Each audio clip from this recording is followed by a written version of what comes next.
Assalamualaikum warahmatullahi wabarakatuh. Innal hamdalillah nahmaduhu wa nasta'inuhu wa nastaghfiruh wa na'udzu billahi min syururi anfusina wa min sayyiati a'malina. Man yahdihillahu fala mudhillalah wa man yudlil fala hadiyalah. Ashhadu an la ilaha illallah wahdahu la syarikalah wa ashhadu anna Muhammadan abduhu wa rasuluh. Ya ayyuhalladzina amanu taqullaha haqqa tuqatih wa la tamutunna illa wa antum muslimun. Ya ayyuhan nasu taqu rabbakumul ladzi khalaqakum min nafsin wahidah wa khalaqa minha zawjaha wa batha minhuma rijalan katsiran wa nisaa wattaqullaha alladzi tasaaluna bihi wal arham innallaha kana 'alaikum raqiba. Ya ayyuhalladzina amanu taqullaha wa qulu qawlan sadida yuslih lakum a'malakum wa yaghfir lakum dhunubakum wa may yuti'illaha wa rasulahu faqad faza fawzan 'azima.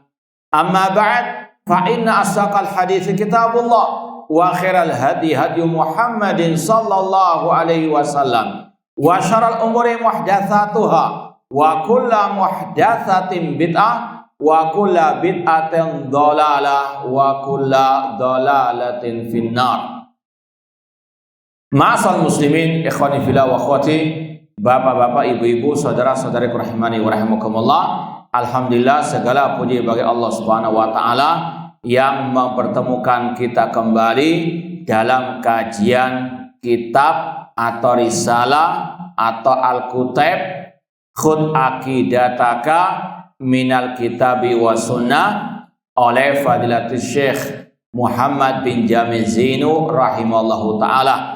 Semoga Allah Subhanahu wa taala menghidupkan dan mewafatkan kita di atas tauhid dan sunnah Rasulullah sallallahu alaihi wasallam. Nah, langsung saja kita lanjutkan bab yang kedua, anwa'ut tauhidi wa fawaiduhu. Macam-macam tauhid dan keutamaan atau faedah-faedahnya. Yang memegang terjemahan halaman 14. Ketemu semuanya? Baik. Halaman 14 yang megang terjemahannya, berbagai macam tauhid dan faedahnya. Baik, kata Syekh Muhammad bin Jamil Zainu, ini seperti yang sudah kita sampaikan, bentuk kitabnya soal dan jawab, ya. Pertanyaannya, limadza arsalallahu ar-rusula? Untuk apa Allah mengutus para rasul? Maka dijawab, arsalahum lidda'wati ila ibadatihi wa nafyi syirki anhu. Allah mengutus para rasul untuk mendakwahkan at-tauhid, menyeru umat manusia untuk beribadah kepadanya serta melarang dari kesyirikan atau melarang dari menyekutukan Allah dengan sesuatu apapun. Dalilnya surat An-Nahl ayat ke-36, walaqad ba'atsna fi kulli ummatir rasulan an i'budullah wajtanibut taghut. Sungguh kami telah mengutus kepada setiap umat seorang rasul yang dakwanya, seruannya an i'budullah, ibadahilah Allah dan tinggalkanlah at-taghut. At-taghut di antara maknanya kullu ma ubida min dunillah wa huwa radin. setiap yang disembah selain Allah dan dia ridha untuk disembah. Ma'asal muslimin, ikhwani fillah wa akhwat rahimani wa rahimakumullah, kata Syekh Muhammad bin Jamil Zinu juga, at-taghut asyaiton ad-da'i ila ibadati ghairillah. Di antara makna taghut juga setan yang menyeru manusia untuk beribadah kepada selain Allah. Ikhwani fillah wa akhwati rahimani wa rahimakumullah, inilah manhaj dakwah para nabi dan para rasul. Mereka diutus oleh Allah, intisari dakwah mereka menyeru umat mengesahkan Allah dalam ibadah, agar mereka mentauhidkan Allah dan meninggalkan segala bentuk kesyirikan peribadahan kepada selain Allah.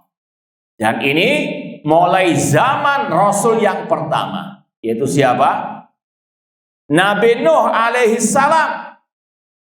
Karena sebelum zaman kaum Nabi Nuh, manusia dalam keadaan bersatu di atas tauhid. Sebagaimana yang Allah firmankan dalam surat Al-Baqarah ayat 213, "Kana nasu ummatan wahidah." Dahulu manusia umat yang satu. Kata sebagian ulama tafsir, kanu ala syariatin minal haq. Mereka di atas kebenaran. Mereka di atas syariat Nabi Adam alaihissalam. Mereka di atas at-tauhid. Kemudian dalam qiraah dikatakan fakhtalafu. Kemudian mereka berselisih.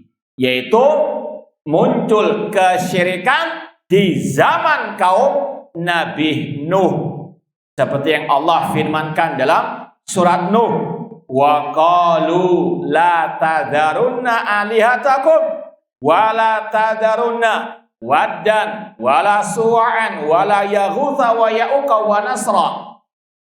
Kaum Nabi Nuh berkata kepada yang lainnya, jangan kalian meninggalkan sesembahan-sesembahan kalian, jangan kalian meninggalkan Wad, Suwa, Yaghuth, Ya'uq dan Nasra.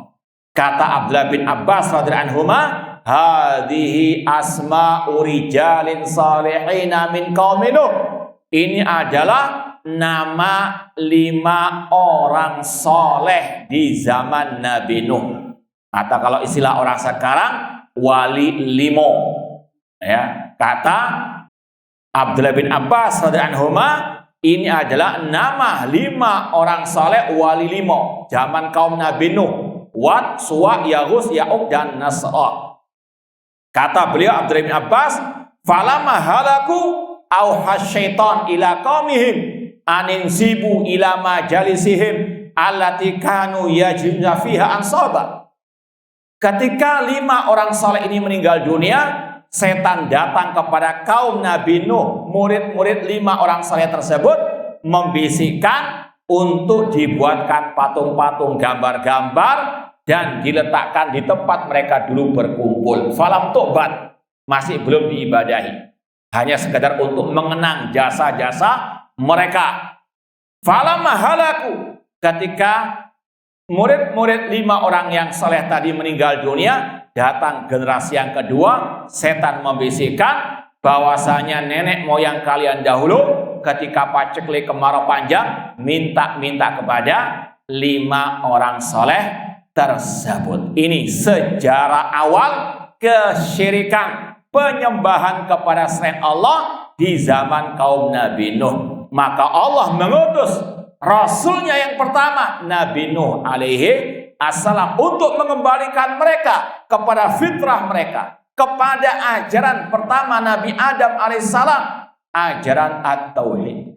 Allah berfirman dalam surat Al-A'raf, nanti lihat ayat mungkin 59, laqad arsalna Nuhan ila qaumihi faqala ya qaumi ibudullah ma lakum min ilahin ghairuh.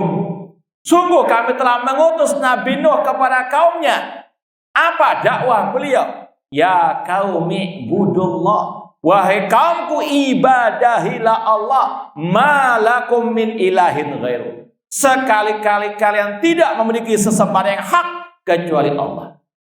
Ini dakwah tauhid yang diserukan oleh Nabi Nuh alaihi assalam. Tapi apa jawaban kaum beliau? Inna lanaraka fi dhalalin mubin.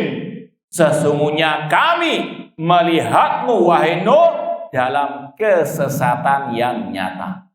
Jadi dakwah tauhid sejak awal memang sudah dimusuhi. Sejak di zaman Nabi Nuh yang mendakwakan tauhid pertama kali dituduh sesat oleh kaumnya yang musyrikin. Maka jangan heran kalau dakwah tauhid sampai detik ini juga tetap dimusuhi, dicaci maki, dituduh sesat atau digelari Wahabi. Tidak aneh. Ini sekali lagi mulai zaman Nabi Nuh saja yang termasuk ulul azmi minar rusul dikatakan oleh kaumnya yang menentang dakwah tauhid, inna lanaraka fi dhalalin mubin. Sesungguhnya kami melihatmu dalam kesesatan yang nyata. Dan memang inilah resikonya dakwah tauhid. Resikonya dakwah kepada al-aqidah yang sahihah. Banyak yang memusuhi. Makanya kata para ulama, dan dari sinilah banyak para dai yang enggan, yang malas dakwah tauhid. Maunya cari aman, maunya cari follower yang banyak. Karena apa? Itu tadi, kalau sudah dakwah tauhid, ini dituduh memecah belah umat, dituduh keras, dituduh radikal, dan seterusnya. Ya, ini sekali lagi yang harus kita jadikan sebagai prinsip dalam hidup kita, manhaj dakwah para nabi, para rasul, dakwah yang paling utama dakwah kepada at-tauhid. Meskipun tadi resikonya juga besar, namun inilah al-haq, kebenaran yang wajib untuk diteruskan, dilanjutkan. Ini adalah bentuk meneruskan tongkat estafet dakwah para nabi, para rasul, dakwah kepada at-tauhid. Kalau antum baca sejarah dakwah mereka, semuanya sepakat intisarinya dakwah kepada at-tauhid. Bahkan Nabi Yusuf alaihissalam di penjara pun dakwah yang pertama dan utama dakwah tauhid. Sebagaimana yang Allah firmankan dalam surat Yusuf, ya sahibai sijni a'arbabun mutafarriqun khairun amillahul wahidul qahar ma ta'buduna min dunillah illa asma'an samaitumuha antum wa aba'ukum ma anzalallahu biha min sultan inil hukmu illa lillah amara alla ta'budu illa iyyah dzalika dinul qayyim. Allah berfirman menceritakan tentang dakwah Nabi Yusuf ketika di penjara. Beliau berkata kepada dua temannya yang di penjara, ketika beliau ditanya tentang takwil mimpi, beliau gak jawab dulu, beliau dakwakan tauhid. Ini sekali lagi para anbiya, dakwah yang utama dan pertama dakwah tauhid, melebihi semua dakwah yang ada. Bahkan kata Syekhul Islam Muhammad bin Abdul Wahab rahimahullah dalam Kitabu At-Tauhid, lebih didahulukan dakwah tauhid dari dakwah tentang salat dan seterusnya. Karena ini rukun Islam yang pertama. Nabi Yusuf alaihissalam ketika ditanya tentang takwil mimpi, beliau dakwahi dulu tauhid. Wahai dua temanku yang di penjara, apakah Tuhan-Tuhan yang banyak itu lebih baik ataukah Allah yang Maha Esa lagi Maha Perkasa? Tidaklah yang kalian sembah selain Allah kecuali hanya nama-nama yang kalian karang-karang sendiri dan yang dikarang oleh nenek moyang kalian. Ma anzalallahu biha min sultan, yang tidak Allah turunkan keterangan padanya. Inil hukmu illa lillah, tidak ada hukum kecuali hukum Allah. Apa hukum Allah? Amara alla ta'budu illa iyyah. Allah memerintahkan agar kalian tidak beribadah kecuali hanya kepada Allah. Ini sekali lagi dakwah Nabi Yusuf sekaligus tadi menunjukkan bagaimana para anbiya wa rasul tidak pernah mengenal tempat dan waktu untuk dakwah kepada at-tauhid. Ya, apalagi Nabi Ibrahim alaihissalam luar biasa kentalnya dalam berdakwah tauhid dan memerangi kesyirikan. Qad kanat lakum uswatun hasanatun fi Ibrahim walladzina ma'ah id qalu liqaumihim inna bura'a'u minkum wa mimma ta'buduna min dunillah kafarna bikum wa bada bainana wa bainakumul adawatu wal baghdau abadan hatta tu'minu billahi wahdah. Dalam surat Al-Mumtahanah kalau nggak salah ayat yang keempat, sungguh telah ada suri teladan yang baik pada diri Ibrahim dan para nabi-nabi yang bersama beliau. Ketika mereka para anbiya mengatakan kepada kaumnya, inna bura'a minkum, kami berlepas dari kalian dan yang kalian sembah selain Allah. Kafarna bikum, kami mengingkari perbuatan syirik kalian dan telah nampak permusuhan antara kami dan kalian selama-lamanya sampai kalian beriman kepada Allah semata. Sekali lagi, ini kesepakatan dakwah para anbiya wa rasul, dakwah yang utama dan pertama dakwah at-tauhid, mengesahkan Allah dalam ibadah sampai kepada Nabi kita Muhammad SAW. 10 tahun pertama dakwanya hanya tauhid, qulu la ilaha illallah tuflihu. Namun tetap sama dengan para nabi sebelum-sebelumnya dimusuhi oleh kaum beliau, bahkan oleh paman beliau Abu Lahab. Tabban laka ya Muhammad alihada jama'tana, celaka engkau Muhammad, apakah engkau mengumpulkan kami hanya untuk mendakwahi ini? Sekali lagi, dakwah tauhid ini resikonya. Paman sendiri pun memusuhi beliau. Allah berfirman tentang dakwah beliau, aja'alal alihata ilahan wahida. Ketika Nabi Muhammad mendakwakan la ilaha illallah, kaum beliau, kaum musyrikin jahiliyah menjawab, apakah Muhammad ingin menjadikan sesembahan yang banyak hanya satu sesembahan? Inna hadza la syai'un ujab, ini sesuatu yang aneh. Dakwah tauhid sejak dulu dianggap aneh. Makanya Rasul bersabda, badal islamu ghoriban wa sayudu ghoriban kama bada fatu balil ghuraba. Islam datang dalam keterasingan dan akan kembali dalam keterasingan. Laqad shadaqa Rasul sallallahu alaihi wasallam. Dakwah tauhid yang pertama kali Rasul gencarkan dianggap asing, dianggap aneh. Sampai kata Rasul, demikian pula akan aneh juga di akhir zaman. Badal islamu ghoriban wa sayudu ghoriban, akan terasing. Bahkan yang lebih dahsyat sekarang ini, meskipun ada yang mengaku ustaz sunnah, dai sunnah, ada pula yang menganggap dakwah tauhid ini tidak relevan lah dengan zaman now ini.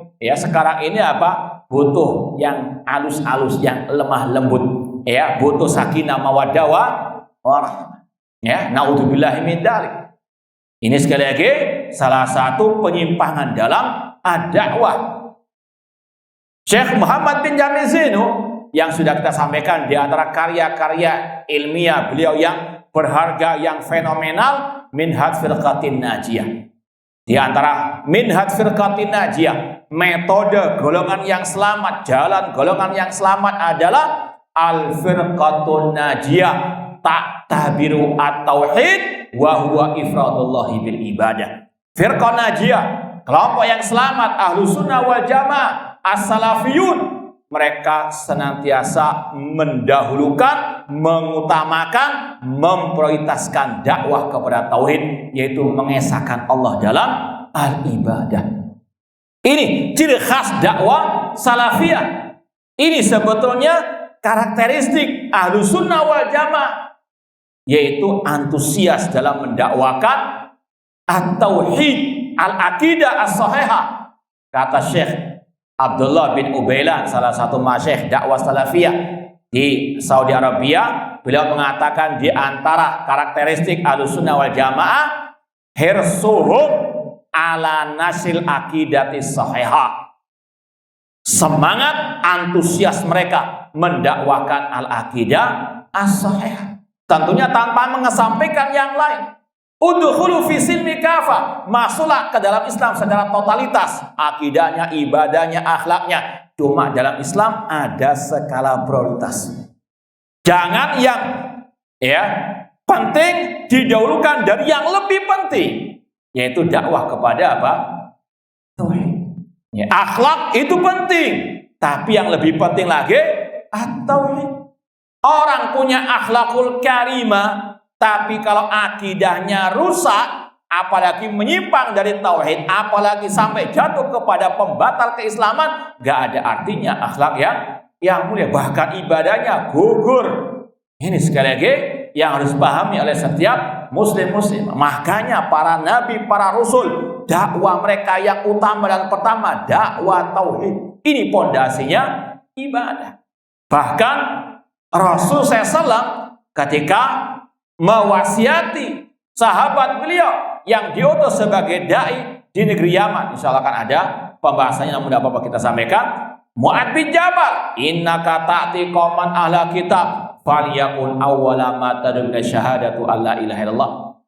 Engkau wahai Mu'ad akan mendatangi ahlul kitab di negeri Yaman, jadikan dakwahmu pertama kali tentang la ilaha illallah. Dalam riwayat ila an yuwahhidullah, sampai mereka mengesahkan Allah dalam ibadah. Kalau ada sebagian orang, dan memang ada bahkan dari dalam sendiri yang memiliki syubhat, itu kan untuk ahlil kitab. Sedangkan sekarang kan yang kita dakwai kebanyakan kaum muslimin, nggak perlu dakwah apa? Na'udzubillahi min dzalik. Dakwah para anbiya, manhaj dakwah mereka ini berlaku sampai akhir zaman. Apalagi di tengah kaum muslimin, adakah yang berbuat syirik? Ada atau enggak ada? Banyak. Apa bedanya dengan kaum musyrikin ataupun orang-orang Nasara yang mereka menyembah selain Allah Subhanahu wa ta'ala? Maka dakwah tauhid tetap berlaku. Itu wajib diprioritaskan. Apalagi Rasul bersabda, la taqumus sa'atu hatta talhaqa qabailu min ummati bil musyrikin hatta ta'buda qabailu min ummati al-awthan. Tidak akan tegak hari kiamat sampai kabilah-kabilah dari umatku mengikuti jejak orang musyrikin, dan tidak akan tegak hari kiamat sampai kabilah dari umatku menyembah berhala. Dan kita semuanya menjadi saksi akan hal ini, bahwasanya di tengah kaum muslimin banyak masih yang jatuh ke dalam kesyirikan. Maka dakwah tauhid yang dulunya pernah disampaikan kepada para nabi dan rasul itu harus terus digencarkan, dilanjutkan, ya, karena sekali lagi kesyirikan masih merajalela di tengah-tengah kaum muslimin. Kemudian Rasul SAW bersabda, wal anbiya ikhwatun wa dinuhum wahidun. Para nabi itu bersaudara, agama mereka satu, yaitu agama at-tauhid, agama Islam yang dibangun di atas at-tauhid. Makanya Syekhul Islam Muhammad bin Abdullah rahimahullah ketika mendefinisikan al-Islam, ya, dalam kitab Al-Usulul Tsalatsa, huwal istislam lillahi bitauhid wal inqiyadu lahu bitta'ah wal bara'atu minasyirki wa ahlihi. Islam adalah menyerahkan diri kepada Allah dengan mengesahkannya dalam ibadah, mengesahkan Allah dalam ibadah, kemudian tunduk patuh kepada perintah Allah dan berlepas diri dari kesyirikan dan orang-orang yang berbuat kesyirikan. Ini Islam yang dibawa oleh semua para nabi, para rasul. Mereka apa? Satu agamanya, yaitu Islam. Islam yang dibangun di atas at-tauhid. Ya, makanya kalau antum baca misalnya kisah para anbiya seperti Nabi Yakub alaihissalam, am kuntum syuhada id hadara Yaqubal maut id qala li banihi ma ta'buduna min ba'di qalu na'budu ilahaka wa ilaha abaika Ibrahim wa Ismail wa Ishaqa ilahan wahida wa nahnu lahu muslimun. Apakah kalian menyaksikan bagaimana ketika datangnya sakatul maut kepada Nabi Yakub, beliau berkata kepada putra-putranya, apa yang kalian sembah setelahku? Anak-anak Nabi Yakub mengatakan, na'budu ilahaka, kami akan menyembah sesembahanmu, satu sesembahan, sesembahannya Nabi Ibrahim, Nabi Ismail, Ishak, satu sesembahan. wa nahnu lahu muslimun, dan kami adalah orang-orang muslimun yang berpasrah diri kepada Allah dengan at-tauhid.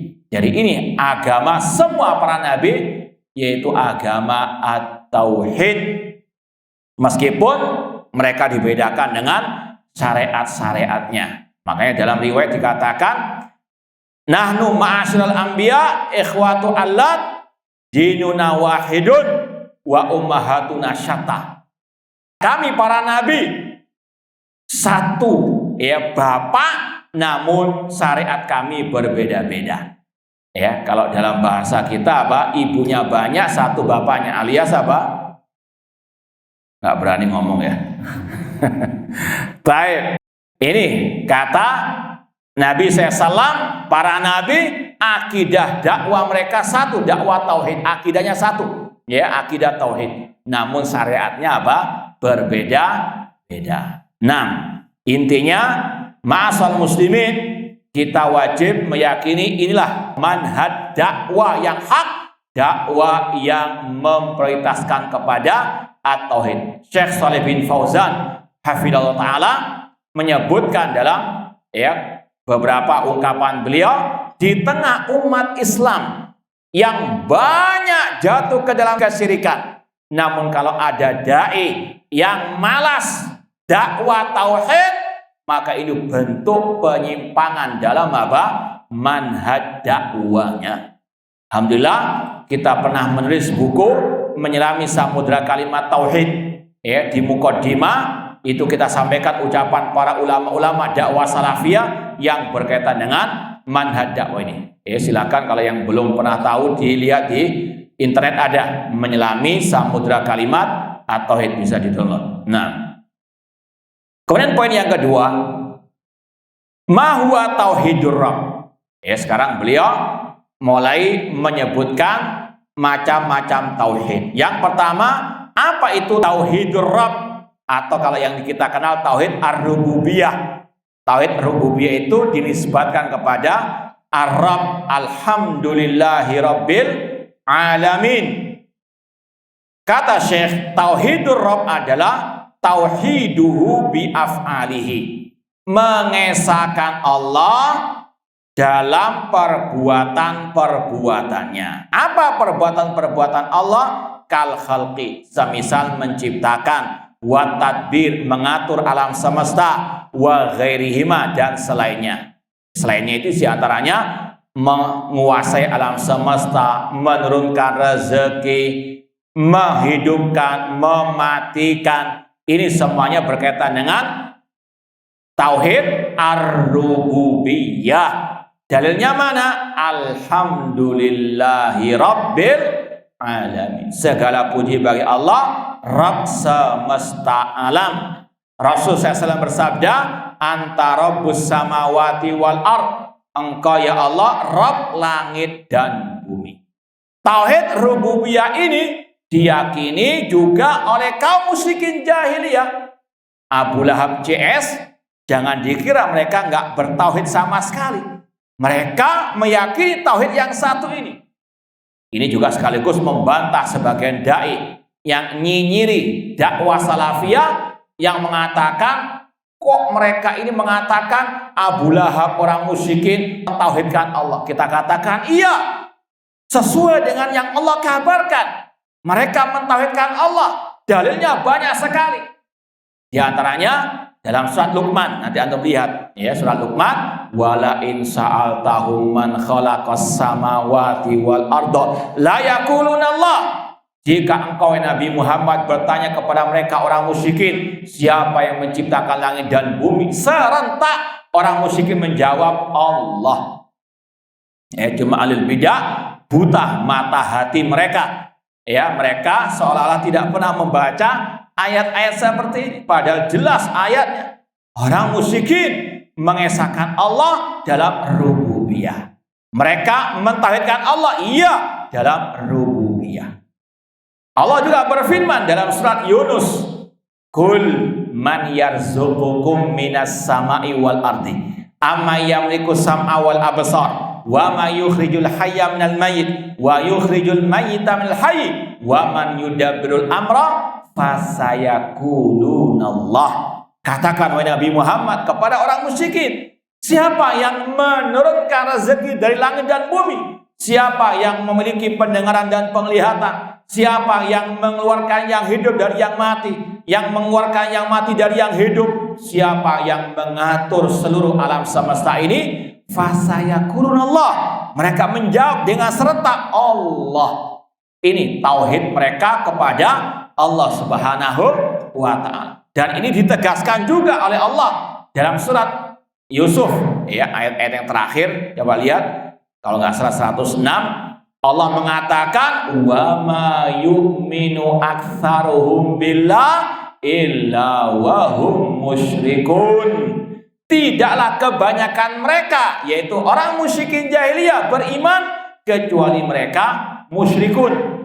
Kalau antum baca tafsir Ibnu Katsir, akan dinukilkan ucapan Abdullah bin Abbas radhiyallahu anhu tentang tafsir ayat ini. Kata Abdullah bin Abbas,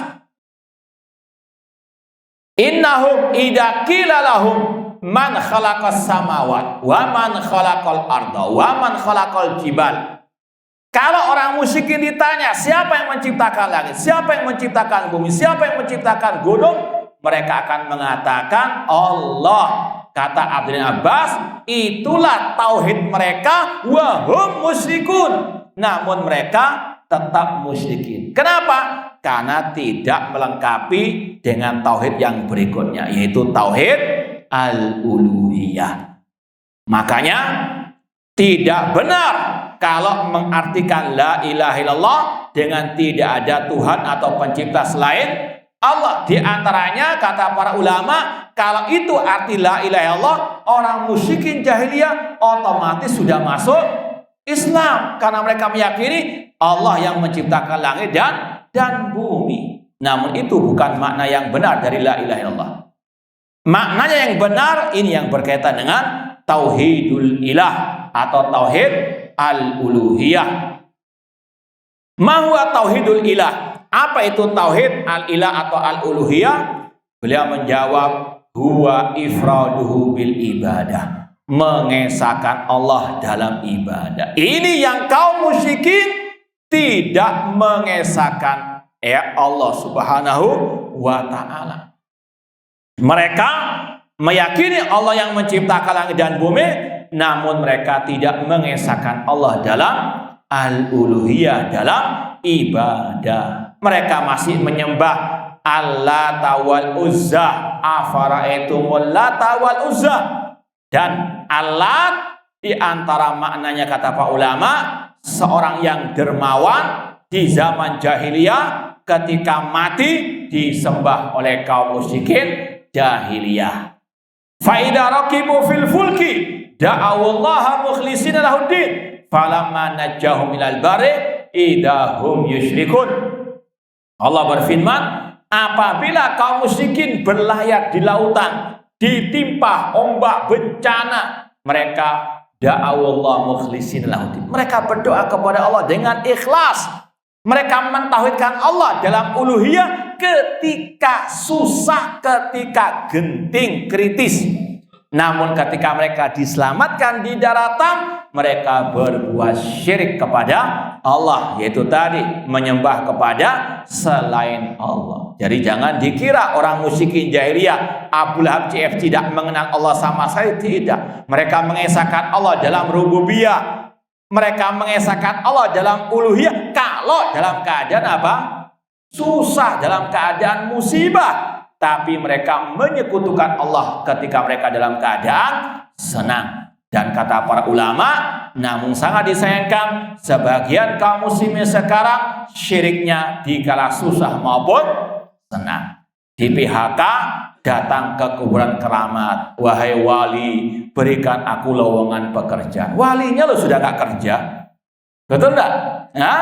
Idza mata ibnu Adam inqata amalu. Kata Rasul, apabila anak Adam meninggal dunia, terputus amalnya.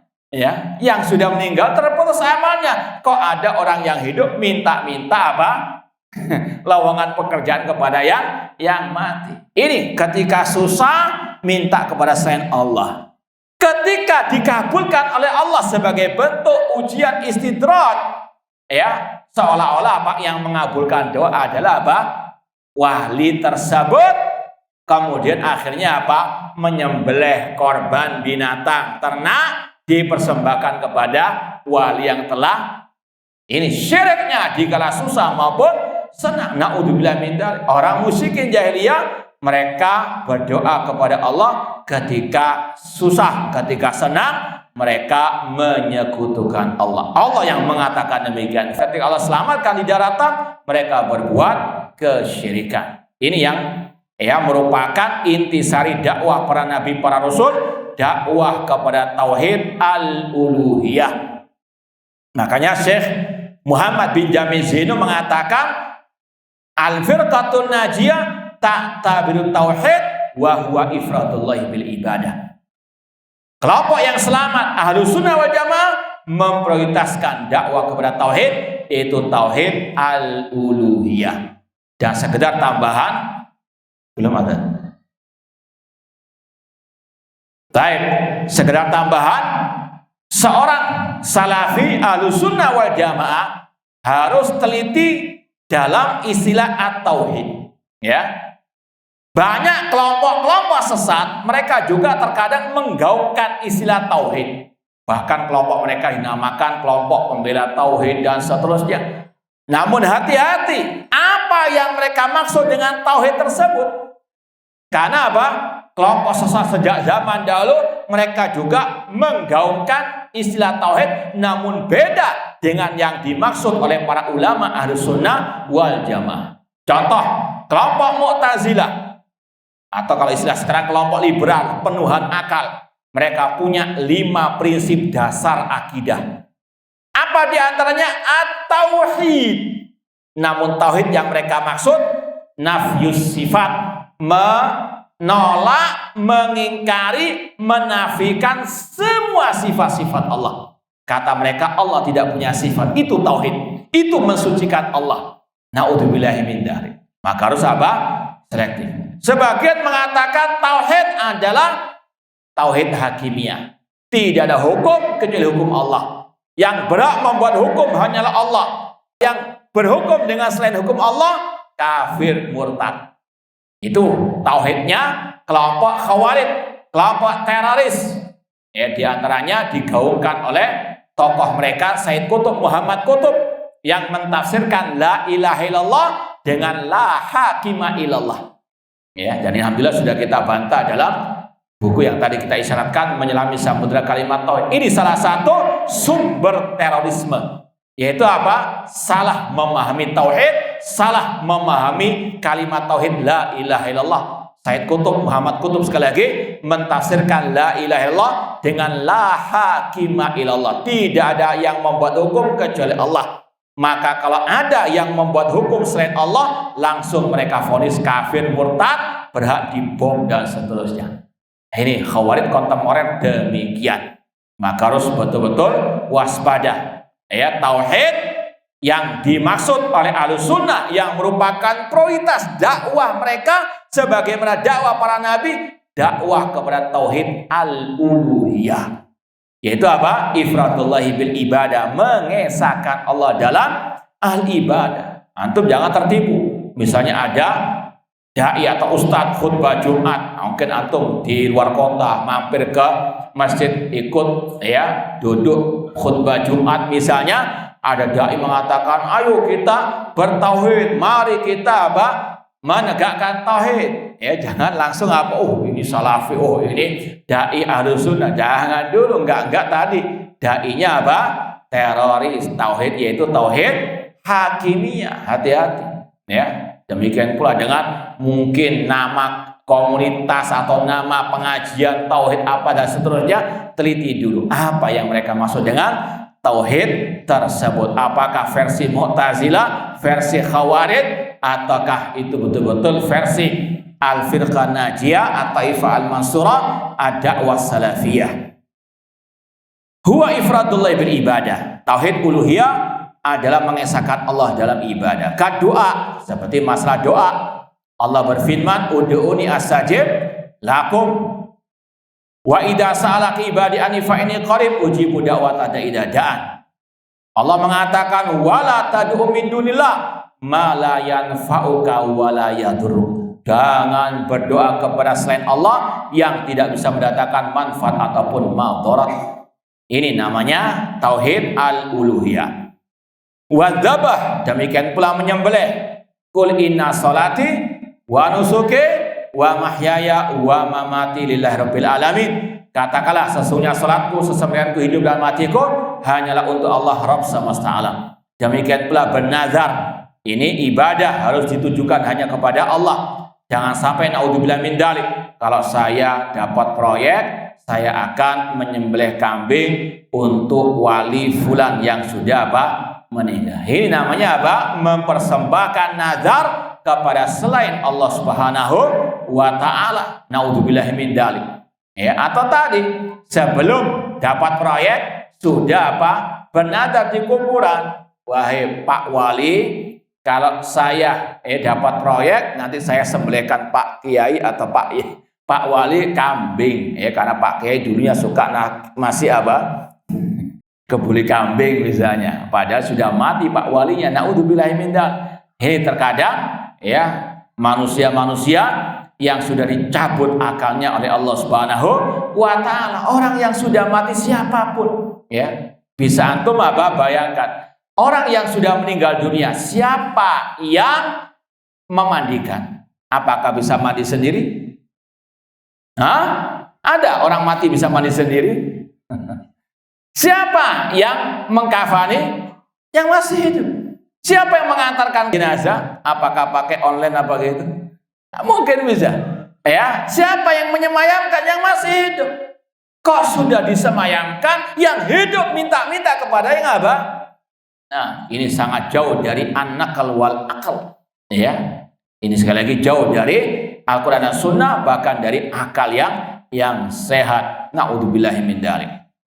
Kemudian Allah berfirman, "Wa ilahukum ilahun wahidun la ilaha illa huwar rahmanur rahim." Sesembahan kalian adalah sesembahan yang satu, tidak ada sesembahan yang hak kecuali Dia yang Maha Penyayang lagi Maha Pengasih. Demikian pula dalam surat Al-Fatihah. Kalau antum ditanya apa dalil tauhid al-uluhiyah dalam surat Al-Fatihah, jawabnya apa? Jawabnya iyyaka na'budu wa iyyaka nasta'in. Hanya kepada Engkau-lah ya Allah kami beribadah, dan hanya kepada Engkau-lah ya Allah kami memohon pertolongan. Kalau dari sisi bahasanya, kata para ulama, itu didahulukan objeknya. Iyyaka, hanya kepada Engkau. Na'budu, kami beribadah. Itu ada sastra bahasa Arabnya, didahulukannya objek daripada subjeknya, itu menunjukkan pembatasan, yaitu membatasi hanya Allah satu-satunya yang berhak untuk diibadahi. Namun sangat disayangkan, berapa banyak kaum muslimin yang tiap hari membaca ayat ini, mereka tidak sadar yang mereka perbuat dari kesyirikan tadi bertentangan dengan iyyaka na'budu wa iyyaka nasta'in. Wa qala sallallahu alaihi wasallam, Rasul SAW bersabda yang sudah kita isyaratkan tadi, jadikanlah dakwahmu pertama kali wahai Mu'ad kepada mereka ahlul kitab di negeri Yaman tentang syahadat la ilaha illallah. Ini sekali lagi manhaj yang benar, hanya manhaj dakwah para nabi, para rasul, dakwah para sahabat Rasulullah SAW. Tadi sebelum duhur kita ada kajian tasfiyah wa tarbiyah. Tasfiyah artinya memurnikan Islam dari kotoran yang menempel. Di antaranya kita waktu itu sampaikan dari kitab Syekh Ali bin Hasan Al-Halabi Al-Athari, At-Tasfiyah wa Tarbiyah. Di antara yang perlu ditasfiyah itu bidang dakwah. Karena apa? Banyak dakwah-dakwah yang menyelisih dakwah para nabi, para rasul. ya, dakwah sesuai dengan hawa nafsu mereka. Yang penting abang senang, yang penting follower banyak. Mereka tidak lagi memperhatikan bagaimana dakwah itu harus mengikuti dakwah Nabi Sallallahu Alaihi Wasallam. Allah berfirman dalam surat Yusuf ayat 108, "Qul hadhihi sabili ad'u ilallah ala basiratin ana wa manittaba'ani wa subhanallah wa ma ana minal musyrikin." Katakan wahai Nabi Muhammad, inilah jalanku, aku menyeru kepada Allah di atas basirah, kata Abdullah bin Abbas, di atas ilmu. Ana wa manittaba'ani, aku dan para pengikutku. Apa dakwah beliau? Wa subhanallah, mensucikan Allah, mengesahkan Allah. Wa ma ana minal musyrikin, dan aku bukan termasuk orang-orang musyrikin. Dakwah para nabi, di antara nabi kita Muhammad, dan kata Allah ini juga dakwah pengikut Nabi Muhammad, mengesahkan Allah dalam ibadah alias mendakwakan tauhid dan melarang dari kesyirikan. Ini Allah katakan ana wa manittaba'ani, inilah dakwah Nabi dan pengikut Nabi Muhammad sallallahu alaihi wasallam. Wa fi riwayatil Bukhari, dalam riwayat Imam Bukhari dikatakan ila an yuwahhidullah, sampai mereka mentauhidkan Allah Subhanahu wa taala. Taib ma'asal muslimin ikhwani fillah wa akhwati rahimani wa rahimakumullah. Kemudian yang ke-9 atau poin yang berikutnya, di antara macam-macam tauhid, ma huwa tauhidu sifatillah wa asma'i, atau yang lebih dikenal dengan tauhid asma wa sifat. Ada ya, kita tunda sampai ya selesai ada insyaallah taala. Apa sampai sini saja cukup? Hah? Lanjut ya. Baik, insyaallah ba'dal adzan wallahu taala alam. Baik, ma'asal muslimin ikhwani fillah wa akhwati rahimani wa rahimakumullah. Kita lanjutkan lagi poin yang tadi, ma huwa tauhidu sifatillah wa asma'ihi. Apakah tauhid sifat Allah dan nama-namanya, atau yang lebih dikenal dengan tauhid asma wa sifat. Dan wajib kita yakini, ketahui bersama, pembagian tauhid menjadi 3 ini bukan hal yang baru, atau bukan sesuatu yang baru ada di zaman ini, atau yang dikarang oleh kata mereka namanya Wahabi ya. Namun ini sudah ada sejak zaman para salaf, di antara Imam Abu Hanifah rahimahullah. Dalam ya kitab beliau Al-Fiqhul Absar, beliau mengatakan wallahu yud'a min a'la la min asfal, li'anal asfal laisa min wasfir rububiyah walal uluhiyati fi syai'. Kita berdoa kepada Allah dan Allah ada di atas. Tauhid apa namanya? Allah di atas, asma wa sifat. Kemudian kata Imam Abu Hanifah, karena sifat bawah tidak layak bagi rububiyah dan uluhiyah Allah Subhanahu wa taala. Demikian pula kata para ulama, Imam Ibnu Battah dalam kitab beliau Al-Ibana Al-Kubra. Ya, kalau di Surabaya pernah kita bacakan buku itu, di antaranya pembahasan masalah ini. Ini sekali lagi sudah ada sejak zaman dahulu kala. Maka dusta kalau ada yang mengatakan pembagian ini hanya dimulai zaman Syekhul Islam Muhammad bin Abdul Wahab atau Syekhul Islam Ibnu Taimiyah. Ini dusta. Sudah ada sejak zaman Imam Abu Hanifah, dan tidak ada ulama salaf atau ahlu sunnah yang mengingkarinya. Tidak ada yang mengingkarinya kecuali ahlul bidah. Ya, makanya Syekh Dr. Abdul Razak bin Abdul Muhsin Al-Abbad Al-Badr hafizallahu taala menulis kitab yang sangat luar biasa berharganya dalam bab ini, Al-Qaulus Sadid Firrat Alaman Angkara Taksimat Tauhid, ucapan yang lurus dalam membantah orang yang mengingkari pembagian at-tauhid. Syekh Dr. Abdul Razak punya buku yang sangat berharga dalam bab yang diantaranya dinukilkan tadi ucapan ulama-ulama sejak zaman dahulu yang sudah membagi tauhid menjadi 3, dan ini berdasarkan istiqra ya, penelitian di dalam Al-Quran, didapati tauhid ada 3, rububiyah, uluhiyah, dan asma wa sifat. Nah, Kemudian apa itu tauhid asma wa sifat? Kata Syekh, huwa itsbatu ma wasafallahu bi nafsahu fi kitabihi. Menetapkan apa yang Allah sifatkan bagi dirinya di dalam kitabnya. Au wasafahu rasuluhu fi ahaditsi shahihah alal haqiqah.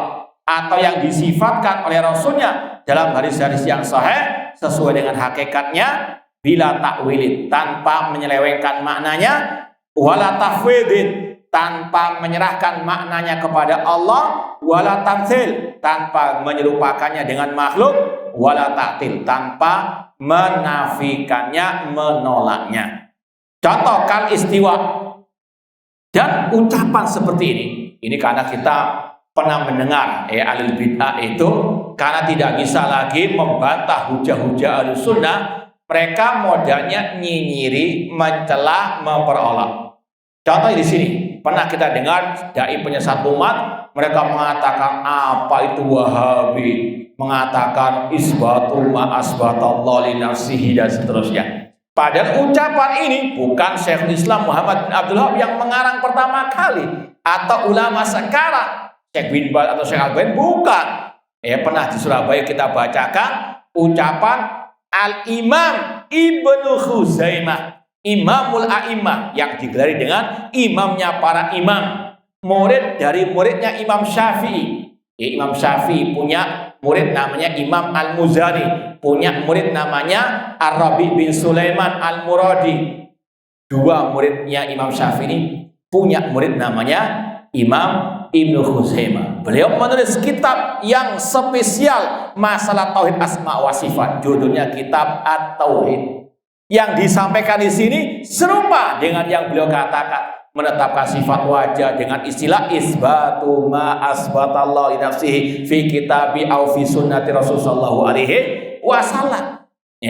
Cuma sekali lagi, itulah ahlu al-bidah, buta mata hati mereka. Sebagaimana kata Imam Ibnu Qayyim rahimahullah, al-haqqu syamsun wal uyunu nawadiru lakinna takhfa 'alal umyani. Kebenaran itu terang benderang seperti matahari di siang bolong. Semua mata bisa melihatnya, namun itu tersembunyi bagi orang yang buta matanya. Dan Allah berfirman, innaha la ta'mal absar walakin ta'mal qulub allati fi sudur. Bukan mata kepala yang buta, namun mata hati mereka yang buta. Di antaranya pembahasan ini. Sejak zaman sahabat nggak ada yang mengikut seperti mereka, mentakwilkan sifat-sifat Allah atau membatasi sifat Allah. Allah hanya sifat 7, sifat 20, tidak ada. Contoh di sini misalnya sifat istiwa. Kal istiwa, Ahlus Sunnah wal Jamaah menetapkan semua sifat yang Allah tetapkan di dalam Al-Quran. Di antara sifat istiwa, Allah berfirman dalam 7 ayat Ar-Rahman alal Asis. Ahlus Sunnah menetapkan sifat istiwa. Kalau antum pelajari sifat 7, sifat 20, ada nggak sifat istiwa? Tidak ada. Maka ini sekali lagi salah satu bentuk penyimpangan dalam at-tauhid. Demikian pula sifat an-nuzul. Rasul bersabda dalam hadis yang mutawatir, yanzilu rabbuna tabaraka wa ta'ala ila samai dunya hina yabqa thuluth alil akhir. Allah Rabb kita turun ke langit dunia sepertiga malam yang terakhir. Tidak ada sahabat yang mentakwilkan yang dimaksud turun adalah rahmatnya, malaikatnya, perintahnya. Tidak ada. Semua salaf menetapkan Allah turun sesuai dengan kebesarannya, tidak sama dengan turunnya makhluk. Demikian pula Allah memiliki sifat aliyat, tangan. Dalilnya bal yadahu mabsuutatan, bahkan kedua tangan Allah terbentang. Ma manaka anta juda lima khalaqtu biyadaya. Wahai iblis, apa yang mencegahmu sujud kepada Adam yang aku ciptakan dengan kedua tanganku? Imam As-Sabuni yang bermadzhab Asy-Syafi'i, yang hidup di abad 5 Hijriah, dalam kitab beliau Aqidah Salaf wa Ashabil Hadis, mengatakan ahlu sunnah menetapkan dua tangan Allah sebagaimana yang Allah katakan dalam ayat tadi, tidak mentahrifnya, tidak menyelewengkan maknanya dengan mengatakan maksudnya kedua nikmat, kedua kekuatan. Ini kata Imam As-Sabuni, ahlu sunnah tidak mentakwilkan, tidak menyelewengkan maknanya sebagaimana kelakuan Mu'tazilah dan Jahmiyah, kata Imam Abu Utsman As-Sabuni rahimahullah ta'ala yang bermadzhab Asy-Syafi'i rahimahullah ta'ala. Pernah kita di Surabaya itu mengkaji beberapa referensi akidah Ahlussunnah versi mazhab Imam Syafi'i.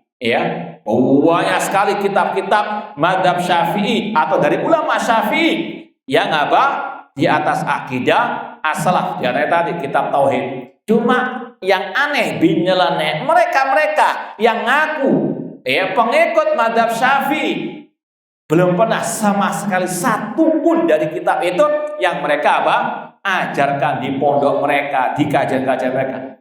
Pernah nggak antum mendengar Ustadz Fulan, Kiai Fulan dari mereka ini ngajarkan kitab Syarhus Sunnah karya muridnya Imam Syafi'i yang bernama Imam Al-Muzani? Pernah? Yang sudah mungkin usia 70 tahun, pernah enggak?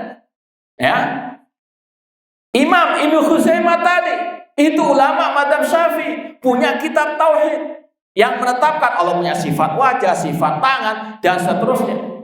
Gak pernah kita dengar mereka mengajarkan kitab tersebut. Tadi Imam Abu Utsman As-Sabuni dari abad per abad, ulama-ulama Syafi'i banyak menulis kitab-kitab akidah yang di atas manhaj salaf. Namun tidak ada yang ngajarkan kitab-kitab tersebut di kajian mereka, pondok mereka. Yang mengajarkan siapa? Wahabi.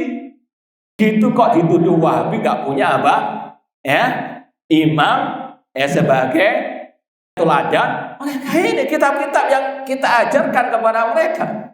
Gak ada di negeri kita yang mengajarkan Syarhus Sunnah Imam Muzani, Ushul Sunnah Imam Ahmad, Syarhus Sunnah Imam Barbahari, kecuali yang mereka tuduh itulah sekali lagi, jangankan kita, Nabi Nuh saya tadi dituduh fi dhalalin mubin. Cukup ya atau lanjut?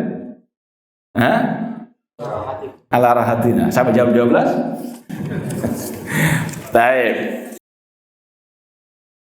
Sebenarnya nanggungnya apa sudah kita tunda lagi, insyaallah. Pembahasan ini panjang lebar sebetulnya tauhid asma sifat. Kita jawab dulu pertanyaan yang ada.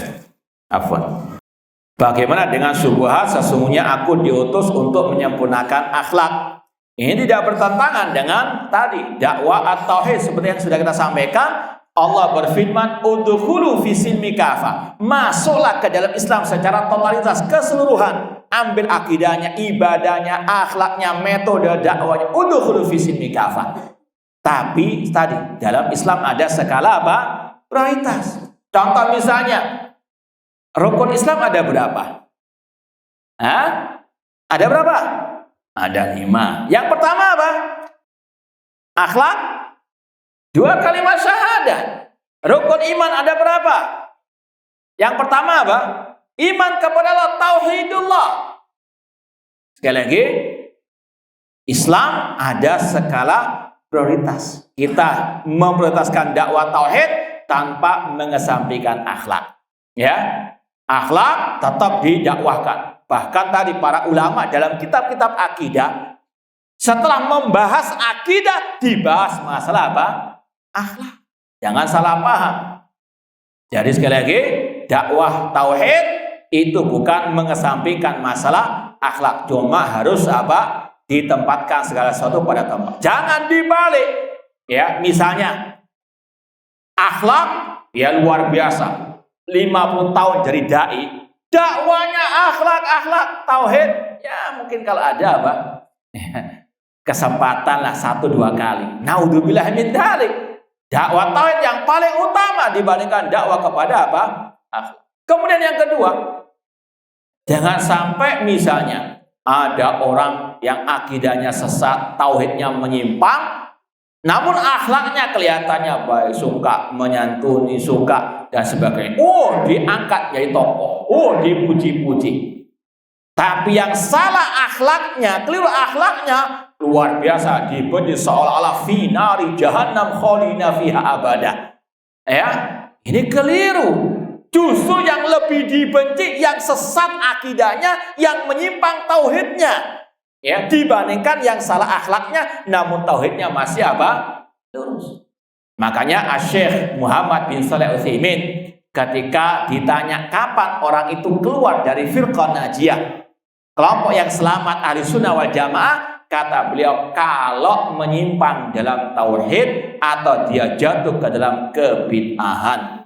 Adapun kata beliau kalau orang itu keliru dalam masalah akhlak, ya salah, kurang imannya, namun tidak mengeluarkan dia dari ahlu sunnah wal jamaah.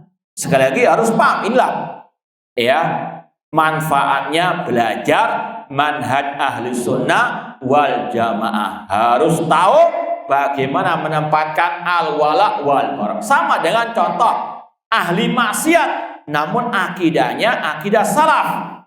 Sebagaimana kata Imam Al-Barbahari dalam kitab beliau Syarh Sunnah, ya, kalau Anda punya teman, ya, ada orang yang dia ahli maksiat, fasiqan min ahli sunnah, fashabhu. Kalau ada orang dia meskipun pelaku maksiat namun di atas akidah ahli sunnah, jadilah sahabatnya, tidak apa-apa, dibandingkan dengan ahli ahwa, ahli al-bidah. Paham ya?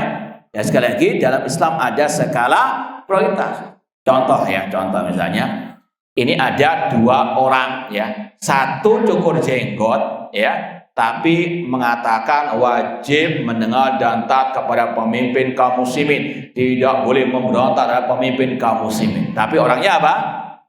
Ya, cukur jenggot tidak cingkrang. Yang satu jenggotnya, ya, mungkin setengah meter. Bang, cingkrang, pakai, ya, jubah, pakai siwak, ya, tapi dia mengatakan boleh mengkudeta pemimpin yang dolim. Mana yang antum lebih, ya, cintai dan mana yang lebih antum benci?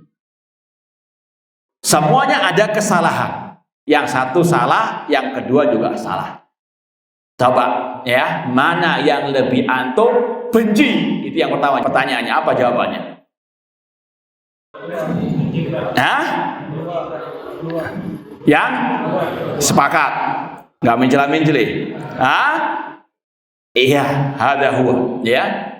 Kata para ulama, yang satu ahli maksiat, salah dia dosa karena Rasul mengatakan aful leha, pelihara jenggot. Dia meninggalkan perintah Rasul sallallahu alaihi wasallam. Dia ahli maksiat, namun akidahnya terutama dalam bab ini akidah salaf ashabil hadis. Dia ahli sunnah, maksiat tidak mengeluarkan dari ahli sunnah.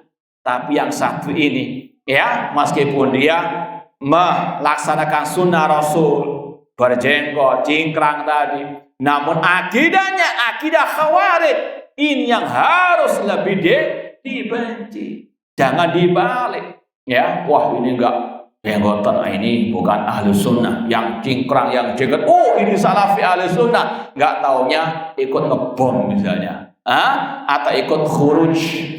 Apa khuruj? Ya, bawa kompor itu, ya. Nah, itu sekali lagi harus tahu mana itu ciri khas ahli sunnah yang kalau ditinggalkan bisa keluar dari ahli sunnah, mana dia tidak mengeluarkan dari ahli sunnah. Nah, bagaimana ada yang menuduh salafiyun memahami dalil hanya tekstual, tidak kontekstual?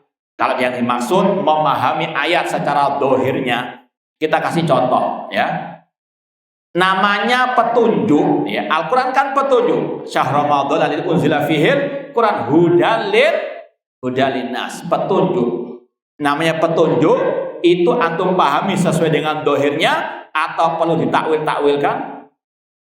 Contoh, ya, antum misalnya kan sebanyak tadi ada yang ngantarkan kita meskipun tinggal di Jakarta butuh masih GPS, betul nggak? Ya, atau antum lihat petunjuk jalan, ya, misalnya ke arah Bogor itu tandanya lurus.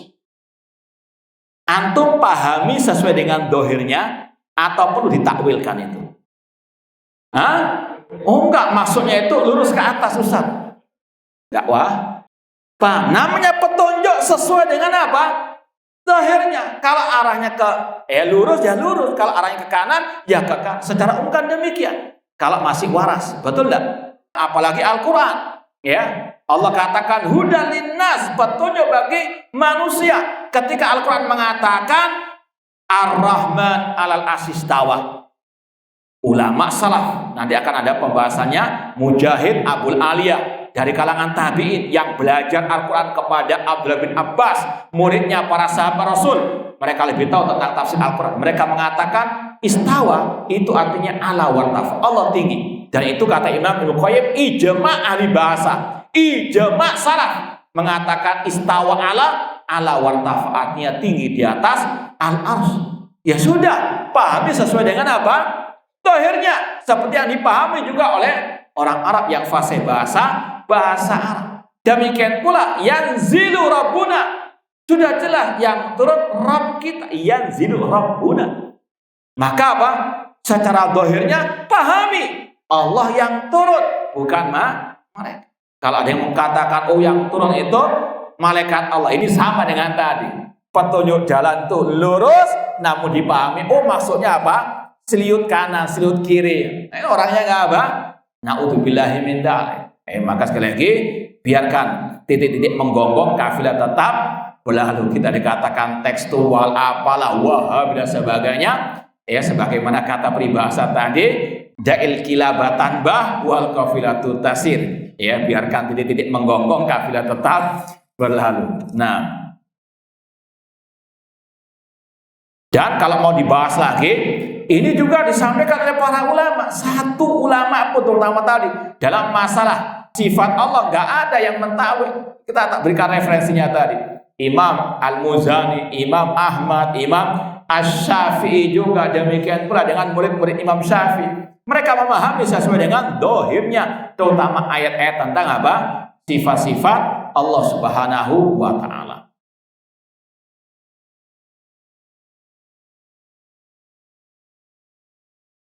Ada seorang ustadz ahlu sunnah mendakwakan tauhid di masjid, tetapi sebagian jamaah tidak datang karena ustadznya biasa-biasa aja, belum terkenal. Mohon nasihatnya. Bertakwalah kepada Allah Subhanahu wa Ta'ala, bahwasanya dalam kita menimba ilmu itu ukurannya yang pertama ustadznya berakidah sahihah, dakwanya mengikuti dakwah para rasul. Kemudian dia berkompeten dalam ilmu agama. Cari ilmu itu bukan karena followernya yang banyak.